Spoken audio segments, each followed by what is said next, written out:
ஹரி ஓம் மகா காளி. தற்காப்பு கலையின் ஆசிரியராக விளங்கிய சகான் உசைனி மறைந்து விட்டார். அவருக்கு எம்முடைய ஆழ்ந்த இரங்கலை தெரிவிக்கிறோம். அவருடைய ஆத்மா இறை நலனில் இளைப்பாற வேண்டும் என பிரார்த்தனை செய்கிறோம்.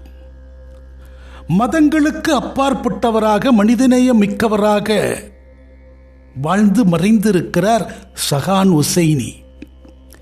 அவருடைய மறைவுக்கு இரத்த புற்றுநோய் ஒரு காரணம் என அறியப்பட்டாலும் அவருடைய மரணத்திற்கு பின்பாக சில பல சூட்சமங்கள், சில பல அமானுஷ்ய ஆளுமைகளினுடைய காரணம் இருக்கிறது என்பதை சமூக மக்களிடையே எடுத்து சொல்வதன் மூலம் அவர்கள் சில பல எச்சரிக்கைகளை மேற்கொள்ள முடியும் என்கிற ஒரு விழிப்புணர்வை ஏற்படுத்தும் எண்ணத்தோடு இந்த இரங்கலோடு சேர்த்து சில பல நுணுக்கங்களையும் பரிமாற விரும்புகிறோம். மரணம் என்பது இந்த பிரபஞ்சத்திடம் இருக்கக்கூடிய மிகப்பெரிய அதிகாரம். It's a power. அரசன் முதல் ஆண்டி வரை அத்தனை பேரும் அந்த இடத்தில் மண்டியிட்டு மண்ணோடு மண்ணாக கலந்து போகக்கூடிய ஒரு இடம். அங்கே நெஞ்சை நிமிர்க்கக்கூடிய நிலை எந்த ஒரு உயிரினத்திற்கும் இல்லை. அத்தகைய ஒரு மரணம் நிகழ்வதற்கு ஒரு மாய காரணம் ஒவ்வொரு மரணத்தின் போதும் சொல்லப்படும். என்னங்க ஆச்சு? அவருக்கு சுகருங்க, ரொம்ப நாளா இருந்தது. இவருக்கு என்னாச்சு? வயசு ஆயிட்டுங்க. அவருக்கு ஹார்ட் அட்டாக்குங்க. ஆயிரம் காரணங்கள், ஆயிரம் மரணங்களின் போதும் எழுதப்பட்டு கொண்டிருக்கிறது. பிறப்பு போலேயே புதுமை நிறைந்ததும் தனித்துவம் நிறைந்ததுமாக ஒவ்வொரு மரணங்களும் நிகழ்கிறது. மரணம் மானுட வாழ்க்கையில முடிவையும் ஒரு பேர் விடுதலையும் ஆத்ம விடுதலையும் தரக்கூடிய ஒன்று. அந்த மரணம் குறித்தான ஒரு ஞானம், ஒரு தெளிவு வாழும் காலத்தில் பெறுகிறவர்கள் வாழ்கிற காலத்திலேயே ஒரு மன விடுதலை பெற்று விடுவார்கள். ஓஷோ ரஜினிஷ் தன்னுடைய மரணம் குறித்து குறிப்பிடுகிறார். தன்னுடைய சீடர்களுக்கு என்ன சொல்கிறார்? என் மரணத்துக்கு பின்பாக என்னுடைய தேகத்தை அடக்கம் செய்து அங்கே ஒரு சமாதி எழுப்புகிற போது, நினைவு மேடை எழுப்புகிற போது, ஓஷோ ரஜினிஷ் இந்த தேதியில் பிறந்தார், இந்த தேதியில் மறைந்தார் என்று எழுதுவீர்களே, அந்த இடத்தில் இந்த தேதியில் இருந்து அவருடைய பிறந்த தேதியை குறிப்பிட்டு இந்த தேதி வரை அவருடைய மறைந்த தேதியை குறிப்பிட்டு இந்த பிரபஞ்ச வெளியில் இருக்கக்கூடிய எண்ணற்ற கோள்களில் பூமி என்கிற கோளில் அவர் இதிலிருந்து இதுவரை பயணித்தார் என்று எழுதுங்கள்னு குறிப்பிட்டிருக்கிறார். ஒரு பயணம், ஒரு டிராவல். இந்த தேதியிலிருந்து இந்த தேதி வரை ஒரு பயணத்தை மேற்கொண்டோம். இதுதான் எல்லாருக்குமான வாழ்வு. அடியும் இல்லை, முடியும் இல்லை, தேடினால் தெரியவில்லை. மானுட வாழ்விலையும் அந்த சுச்சமும் நிறைந்திருக்கிறது. எங்கோ தோன்றுகிறது, எங்கோ முடிகிறது, எதுவும் தெரியாது. இடைப்பட்டத்தில், இடைக்காலத்தில் ஒரு பயணம் மேற்கொண்டிருக்கிறோம். இந்த பயணம் முடிந்தால் அடுத்த பயணம் எது? எங்கே போகும் இந்த பயணம்? மரணம் குறித்து நிறைய சிந்திக்க வேண்டும், நிறைய சிந்திக்கணும். அதில் ஒரு முதிர்வு வரணும், அச்சம் நீங்க வேண்டும். அதே ரஜினி சொல்கிறார், ஐ செலிப்ரேட் மை டெத், மரணத்தை கொண்டாடுவேன். ஐ செலிப்ரேட் மை செல்ஃப் என்பதாகலாம் போதிக்கிறார். அதுபோல மறைந்த உசைனி கூட தனக்கு இருந்த சில மிக குறைந்த நாட்களில் 2 விதமாக இயங்கினார். மரணத்தை எதிர்கொள்ள வேண்டும், மனதைரியத்தோடு எதிர்கொள்வோம், மகிழ்வோடு எதிர்கொள்வோம். கோழைக்குதான் நித்தமும் சாவு, வீரனுக்கு ஒரு முறைதான். நான் வீரனாக இருந்து எதிர்கொள்வேன், அஞ்சவில்லை. நான் இருந்தால் என்னென்ன செய்ய முடியுமோ அதில் சிலவற்றை செய்வதற்குரிய வழிகாட்டுதல்களை என் சீடர்களுக்கு தெரிவிக்கிறேன் என்று ஒரு வித்தியாசமான சூழ்நிலைகள் எல்லாம் அவருடைய மரணத்தில் இடம்பெற்றிருக்கிறது. 9 மாதங்களுக்கு முன்பாக ஒரு சேனலுக்கு அவர் ஒரு பேட்டி வழங்கி இருக்கிறார். அந்த பேட்டியில தான் ஒரு மிக பெரும் ரகசியத்தை அவர் பதிவு செய்திருக்கிறார். அவருடைய வீடு சார்ந்த காட்சிகளை அவர் உடல்நலம் குன்றிய நாள் முதலாக எண்ணற்ற அவருடைய வீடியோக்களை அடியேன் பார்க்க நேர்ந்தது. அவர் வீடு முழுக்க எண்ணற்ற முக உருவங்களை அவர் செய்து வைத்திருக்கிறார்.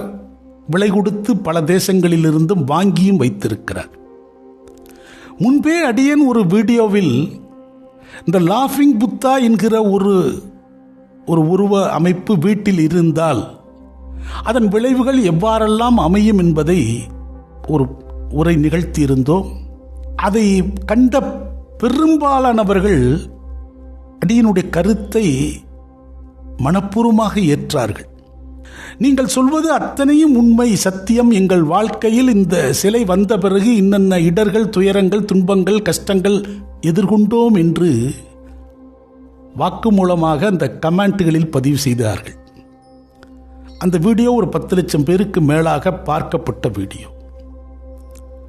ஒரு சிற்ப வடிவத்தை வீட்டில் வைக்கிற போது சில அங்க லட்சணங்கள், சில சாமத்திரிக்காக்கள் நன்மையும் செய்யும் தீமையும் செய்யும் என்பதுதான் அந்த வீடியோனுடைய சாராம்சம்.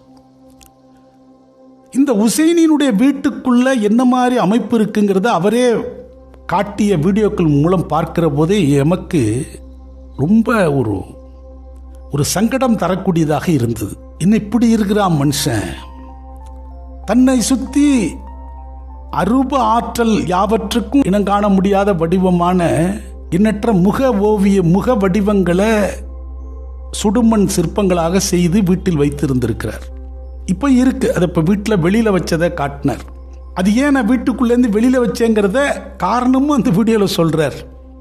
அப்படி என்ன சொல்கிறார், இந்த வீடு நிறைய புத்தாக்கள் நிறைந்து இருக்கிறது, நிறைய புத்தா முக உருவங்களை வைத்திருக்கிறேன். அது மட்டும் இல்லாமல் எனக்கு நிறைய கனவுகள் வரும். அந்த கனவுகளில் வித்தியாசமான உருவங்கள் தோன்றும், ஒரு இலக்கணம் இல்லாத பல முக உருவங்கள் தோன்றும். அதையெல்லாம் மறுநாள் நான் சுடுமண் சிற்பமாக செய்து என்னுடைய வீட்டு மாடி அறையில் வைத்து வந்தேன். ஒரு நாள் என்னுடைய சீடர்கள் மாடி அறைக்கு போகிற போது அங்கே இருக்கிற மின்சார விளக்கை போட்டால் அந்த விளக்கு எரியவில்லை. அங்கு இருக்கக்கூடிய சுவற்றிலிருந்து இரத்தக்கரை, இரத்தம் ஒழுகி சில எழுத்துக்கள் எழுதப்பட்டது போல தெரிகிறது. பார்த்தால் அது ஒரு இரத்தம், பெயிண்ட் அல்ல. காரணம், இவர் தன்னுடைய இரத்தத்திலிருந்தே சில ஓவியங்களை செய்வது, இரத்தத்தை சேகரித்து அதை உரைய வைத்து சிற்பமாக ஆக்குவது, இப்படி அந்த இரத்தத்தோடு அவருக்கு நிறைய அனுபவம் இருக்கிறது. அதனால் அந்த சுவற்றில் வந்தது இரத்தம் என்று சொல்கிறார். இப்படிரா இதில் இரத்தம் வந்தது, இங்கே வாய்ப்பே இல்லையே, வேற ஏதாவது பள்ளி பூச்சி இப்படி எதுனால் மூலமாக இருக்குமோ அப்படின்னு யோசிச்சா எதுவும். ஆனால் அது துடைத்தாலோ தேய்த்தாலோ போகலை. அங்கே இருக்கிற அந்த லைட்டும் வேலை செய்யலை. ஆனால் அந்த இடத்துக்கு அவர் போகிற போதே சில அமானுஷ்யத்தையும் மயிர்கூச்சரியும் அனுபவத்தையும் பெறுகிறார். மறுபடியும் அந்த காட்சிகள் வருகிறது. என்னடா ஏதோ ஒரு வித்தியாசமாக இருக்கே அப்படின்னு ஆஸ்கார் ரவிச்சந்திரன் என்கிற தயாரிப்பாளரிடம் பேசுகிறார். அவருக்கு நண்பர் பேசுகிறார். அவர் இத்தகைய ஒரு அமானுஷ்ய அனுபவத்தை தான் அனுபவித்ததை பகிர்ந்து கொண்டதோடு, நீங்கள் வேணா இதுக்கு ஈசிஆரில் ஒரு பாபா இருக்காரு, அவரை கூட நீங்கள் அணுகி இது சம்பந்தமாக கேளுங்களேன்னு சொல்கிறாங்க. அப்படி அந்த பாபாவை அணுகி கேட்பதற்கான ஒரு முயற்சி எடுத்து ஒரு நாள் மாலை ஒரு 5:30 மணிக்கு தொடர்பு கொண்டு தகவலை சொல்கிறார்கள். ஆனால் மறுநாள் அங்கிருந்து அழைப்பு வருகிறது, நீங்கள் சொன்ன நேரத்தில் அந்த பாபா இரத்த வாந்தி எடுத்து இறந்து விட்டார் என்று. உடனே இவர் ஒரு மனபீதி அடைந்து மற்றவர்கள்ட்ட யோசனை கேட்டு, நீங்கள் ஏங்க அந்த பொம்மையெல்லாம் அங்கே வச்சிருக்கிறீங்க, அதெல்லாம் எடுத்து வெளியில் வச்சிருங்கன்னு சொன்னதும் இவர் அதை முழுமையாக அப்புறப்படுத்த மனம் இல்லாமல் வீட்டுக்கு வெளியே ஒரு அலங்கார பொருள் போல வைத்திருக்கிறார். இப்பயும் வைத்திருக்கிறார். அப்படி இடம் மாற்றி வைத்த பிறகு அந்த இரத்தக்கரைகள் வருவது நின்று விட்டது. அங்கே இருக்கிற விளக்கும் எரிய ஆரம்பித்ததுன்னு அந்த வீடியோவில் சொல்கிறார். You know, there's something called extraterrestrial phenomena among or you know, நமக்கு புரியாத சில விஷயங்கள் நடக்கும். பீரியட்ல நைட்ல வந்து எனக்கு கனவா வரும். கனவுல வந்து சில முகங்கள் தெரியும். அந்த முகத்துல இருந்து பன்னி வர்ற மாதிரி, அந்த முகத்துல இருந்து குதிரை வர்ற மாதிரி, அந்த முகத்துல இருந்து கை வர்ற மாதிரி நிறைய கனவு பார்ப்பேன். ஸோ காலையில் எந்திரிச்ச உடனே என்ன பண்ணுவேன்னா, அந்த கழிமண் வச்சு ஐ யூஸ் டு மேக் மாஸ்க். அந்த டெரக்கோட்டா மாஸ்க் பண்ணி அதை பேர்ன் பண்ணி ஏறதாலும் 30 மாஸ்க் பண்ணேன். ஸோ டெய்லி நைட் எனக்கு அந்த கனவுகள் வரும். ஸோ கடைசியில் என்ன பண்ணேன்னா, அங்கே மேலே வந்து ஒரு லைப்ரரி இருந்தது. அதில் எல்லாம் ஆணியெல்லாம் அடித்து ஒரு 30 மாஸ்க்கே அங்கே பண்ணி வச்சுருந்தேன். மேலே வந்து பார்த்தா ஒரு அந்த செவரு உடஞ்சி உள்ளே இருந்து பிளட்டில் வந்து லெட்டர்ஸ் வெளியே வந்திருக்குன்னு. Sir, I you mad, how can இது ஏதோ கேலித்தனம் பண்ணுறீங்களான்னு. நீங்கள் வாங்க அப்படின்னாங்க. when I came, இதே ரூமுக்கு வந்து மாடியில் ஏறினா எனக்கு மேலே போக போக I could hear kind of ஒரு கிரவுல் மாதிரி அந்த மாதிரி சவுண்டு. அண்ட் எனக்கு முடியெல்லாம் ஃபுல்லாக எழுந்திருக்குது. அவங்க சொன்ன மாதிரியே ஐ said shit, what the hell. உள்ளே போய் பார்த்தா I had a shock of my life. அந்த வாசல் பார்த்தா ஒரு அந்த செவரு அப்படியே பிழந்திருந்தது. அதுக்குள்ளே இருந்து அந்த ரோமன் லெட்டர்ஸ் இருக்குல்ல, IVX அந்த மாதிரி நிறைய லெட்டர்ஸ், குட்டி குட்டி லெட்டராக வந்து ஒரு மாஸ்க்குள்ளே முடியுது. This cannot be done by பள்ளி, that cannot be done. ஏன்னா அந்த இடத்துக்கு வேற யாரும் வர்றதுக்கு வாய்ப்பே கிடையாது. யாருமே வர மாட்டாங்க. And fresh blood. எனக்கு என்னடா அது, ஏன்னா அந்த ஃபீல் இருக்கு. there is some phenomena இருக்கிற மாதிரி. then we were sitting down and discussing என்ன பண்ணலான்னு. அதுக்கப்புறம் சரி, அதை மறக்கலாம், let's try to forget it. எனக்கு என்ன, யாரோ சேட்டை பண்ணியிருக்காங்க, யாரோ வேணும்னு இந்த மாதிரி இதை மார்க் பண்ணியிருக்கேன். பட் அந்த சவுண்டே வந்தது. அண்ட் எலக்ட்ரீஷியன்ஸ்னால என்னென்ன பண்ணாலும் அதில் கரண்ட் வரவே மாட்டேன்ட்டு. ஸோ தென் நெக்ஸ்ட் டே உள்ளே போய்ட்டு அதை எல்லாத்தையும் சுரண்டி எடுத்துகிட்டு பெயிண்ட் அடிச்சிட்டோம். அந்த வெள்ளை பெயிண்ட் அடித்து கீழே வந்துட்டோம். கீழே வந்து ஒரு 1 hour கூட இருக்காது, 1 hour 1.5 hours பெயிண்ட். திருப்பி எனக்கு என்ன அது என்ன ஆயிருக்குன்னு பார்க்கணுன்னு போய் பார்த்தா அகெயின் அதே blood, again fresh blood. I had a shock. அதுக்கப்புறம் வந்து என்ன, தென் ஒன்லி ECRல ஒரு பாபா இருக்கார். அவர் வந்து ரொம்ப சக்தி வாய்ந்த பாபா. நீங்கள் உங்களுக்கு யாராவது தெரியும்னா அவங்கள அந்த பாபாவை நீங்கள் தேடி போங்கன்னு. நெக்ஸ்ட் டே மார்னிங், அடுத்த நாள் காலையில் ஃபோன் வந்தது. ஃபோன் வந்து அழுதுட்டு இருந்தாங்க. முக்கியமாக அழுகிறாங்க. ஹுசைனி, நீங்கள் எத்தனை மணிக்கு வந்து என்ன வந்து இந்த மேட்ரு சொன்னீங்க நேற்று அப்படின்னா. நான் சொன்னேன் ஒரு 5:30. நான் கிளாஸ் வந்து 5:45 ஸ்டார்ட் ஆகும். நான் ஒரு 5:30 இருக்கும், 5:40. ஓ மை கார்டன், திருப்பி கத்தி ஃபோனை வச்சுட்டாங்க. என்னடா அது வச்சா. திருப்பி நான் ஃபோன் பண்ணி எடுத்துகிட்டு அழுதுட்டு இருந்தாங்க. என்னென்ன எப்படி சொல்கிறேன்னு உங்களுக்கு தெரியல. கரெக்டாக நீங்கள் எனக்கு எத்தனை மணிக்கு சொன்னீங்க? 5:30. அந்த 5:30க்கு அந்த பாபா பிளட் வாமிட் பண்ணி இறந்து போயிட்டாருங்க. I had a shock of my life. என்னடா அது. ஸோ அவரை கூப்பிட்றோம், அந்த சக்தி ஏதோ அவருக்கு பண்ணியிருக்கு. I was totally shocked. Ravichandran, Oscar ரவிக்கு ஃபோன் பண்ணி சொன்னேன் இந்த மாதிரி இதுன்னு. ஹுசைன், நீ போய் பாருங்கள் அது என்ன ஆச்சுன்னு பாருங்கன்னாரு. ஸோ அப்போ நாங்களாம் மேலே ஓடுறோம். பார்த்தா லைட்டுக்கு பார்த்தா கம்ப்ளீட்டாக காணும். அந்த லெட்டர்ஸ் எங்கேயுமே போடுது. This was one of the biggest thing that happened. அப்புறம் எல்லாருமே சொன்னாங்க அந்த மாஸ்க் உள்ள ஃபுல்லாக மாஸ்காக இருந்தது, அந்த மாஸ்க்கு உள்ளே வைக்காதீங்க, எல்லாத்தையும் எடுத்து வெளியே வைங்கினாங்க. ஸோ ஒரு விதமான உருவ அமைப்புகள், நம்ம ஒரு பொம்மைன்னு நினைப்போம். பல புத்த வடிவங்கள்லையுமே கூட சில முரண்பாடுகள் உண்டுங்கிறத தான் முன்பே ஒரு வீடியோவில் சொன்னோம். இவர் தன் வீடு முழுதும் புத்த உருவங்களும் சில அமானுஷ்ய உருவ அமைப்பு கொண்ட முக தோற்றங்களுமாக வீடு முழுதும் வைத்திருக்கிறார். இந்த மாதிரி பொம்மைகளை நாம் வைத்திருக்கிற போது அந்த பொம்மை கூடுகளை பயன்படுத்தக்கூடிய அமானுஷ்ய சக்திகள், துஷ்ட சக்திகள் அந்த கூட்டை தன் உடலாக மாற்றிக்கொண்டு விடும். உணவாக அந்த வீட்டில் வசிப்போர்னுடைய ஆத்ம சக்தியை உறிந்து எடுத்து கொள்ளும் என்பதுதான் முன்பே நம்ம சொன்ன கருத்து.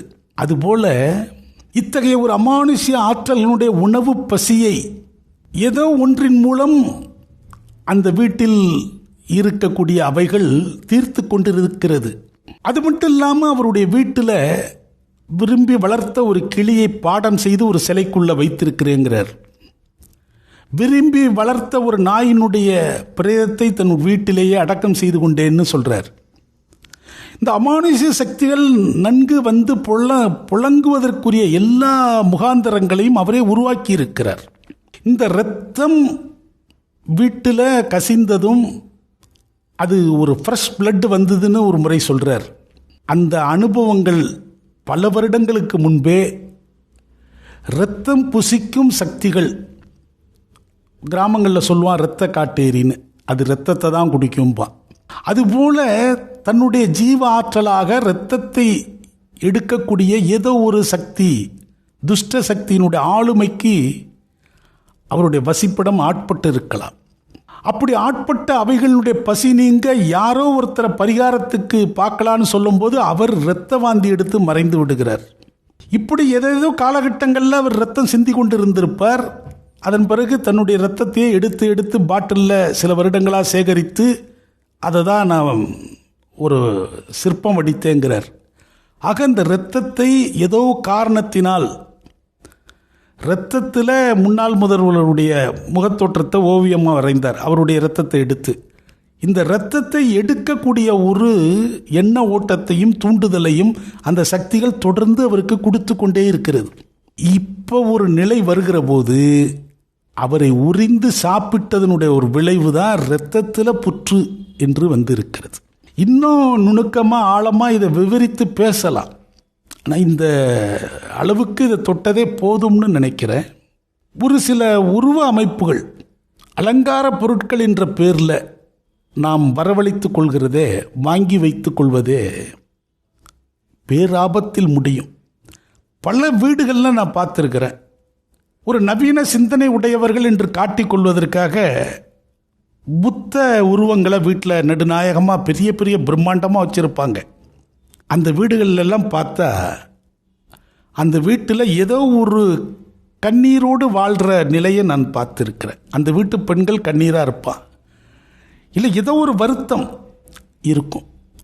காரணம், அந்த புத்தா என்பது ஆசை துறை.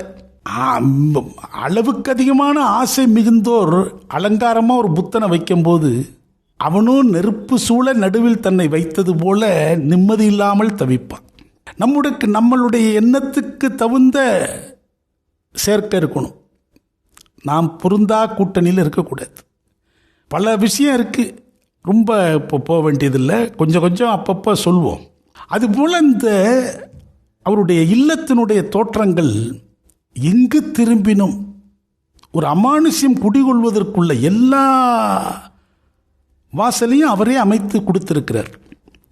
அப்படி கொடுத்ததனுடைய விளைவு அவர் எல்லா பக்கமும் அது சூழ்ந்திருக்கிறது. அவர் அவற்றை சுமந்து கொண்டிருந்திருக்கிறார். அவர்களுக்கு இவர் உணவாகவும் இருந்திருக்கிறார். அவருடைய தனிப்பட்ட வாழ்க்கையிலும் இது போன்ற அமானுஷ சக்திகளினுடைய ஆளுமையின் காரணமாக சில பல இழப்புகளை அவர் எதிர்கொண்டிருக்கிறார் என்பதையும் எம்மால் அனுமானிக்க இயலுகிறது. அவருக்கு 2 திருமணங்கள் நடைபெற்று 2 திருமணங்களும் மனமுறிவுக்கு உட்பட்டதாக கூறியிருக்கிறார். அதே போல குழந்தைகளும் இல்லை என்றே குறிப்பிடுகிறார். வியக்க வைக்கக்கூடிய பல திறமைகள், பெரும் சாதனைகள் எல்லாம் புரிந்தும் ஒரு பெரும் உயரத்தை அடைய விடாமல் அவர் எம்புகிற போதெல்லாம் பிடித்து இழுக்கக்கூடிய விஷயமாக இந்த துர்சக்திகள் இருந்திருக்கக்கூடும் என்றே உணர முடிகிறது. அவருடைய வீட்டு சூழல்கள் இதையெல்லாம் பார்க்கிற போதே ஒரு சங்கடம் ஏற்பட்டது. ஆனால் அதற்கு பின்பாக இத்தனை அமானுஷ்யம் இருந்தது, என்னை ஆட்டி படைத்தது, அதை அனுபவித்தேன் என்று அவர் சொன்ன அந்த வாக்குமூலம் இருக்க, அது நமக்கு கைப்புண்ணுக்கு கண்ணாடி தேவையில்லை என்னும் சொல் போல ஓர் முடிவுக்கு வர வைத்தது. ஹரி ஓம் மகா